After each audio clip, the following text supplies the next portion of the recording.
ഓഫീസിൽ നിന്ന് വരുന്ന വഴിക്ക് തന്നെ ആലോചിച്ചതാണ് കേട്ടോ ഈ ഒരു ഐറ്റം ഇന്ന് വൈകിട്ട് ഉണ്ടാക്കി നോക്കണമെന്ന്. അതുകൊണ്ട് തന്നെ വരുന്ന വഴിക്ക് ബ്രെഡും വാങ്ങി. ഐസ്ക്രീം പിന്നെ വീട്ടിലിരിക്കുന്നുണ്ടായിരുന്നു. ഇന്ന് നമ്മൾ ഉണ്ടാക്കാൻ പോകുന്ന ഐറ്റമാണ് കുറച്ച് നാൾ മുമ്പ് വരെ ഇൻസ്റ്റാഗ്രാമിലും യൂട്യൂബിലൊക്കെ വൈറലായിരുന്ന ഐസ്ക്രീം ബ്രെഡ് ടോസ്റ്റ്. എന്തായാലും ഐസ്ക്രീമൊക്കെ നന്നായി അലിയിച്ച് വെച്ചു. പാനിൽ ബട്ടർ മെൽറ്റ് ചെയ്തെടുത്തു. ഇനി നമ്മുടെ അലിയിച്ച് വെച്ച ഐസ്ക്രീമിലേക്ക് ബ്രെഡ് അങ്ങ് ഡിപ്പ് ചെയ്ത് ടോസ്റ്റ് ചെയ്തെടുക്കാം. ഇത്രയേ ഉള്ളൂ പരിപാടി. ഉണ്ടാക്കി തുടങ്ങിയപ്പോൾ അത്ര വലിയ എക്സ്പെക്റ്റേഷനൊന്നും ഉണ്ടായിരുന്നില്ല കേട്ടോ. പക്ഷെ കഴിച്ചു നോക്കിയപ്പോഴാണ് റിയൽ ടേസ്റ്റ് മനസ്സിലായത്. നല്ല അടിപൊളി ടേസ്റ്റാണ് കേട്ടോ. ഞാൻ ഒരിക്കലും ഇതിനിങ്ങനെ ഒരു ടേസ്റ്റ് ഉണ്ടാവുമെന്ന് പ്രതീക്ഷിച്ചില്ല. അപ്പം നിങ്ങൾ വീട്ടിൽ ഐസ്ക്രീമൊക്കെ ഇരിക്കുന്നുണ്ടെങ്കിൽ ഇതൊന്ന് ട്രൈ ചെയ്ത് നോക്കൂ.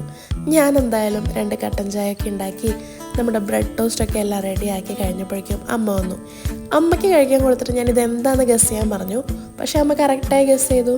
കാരണം ഞാൻ ഇന്നലെ അമ്മയുടെ അടുത്ത് പറഞ്ഞിട്ടുണ്ടായിരുന്നു ഇതൊന്ന് ഉണ്ടാക്കി നോക്കിയാലോ എന്ന്.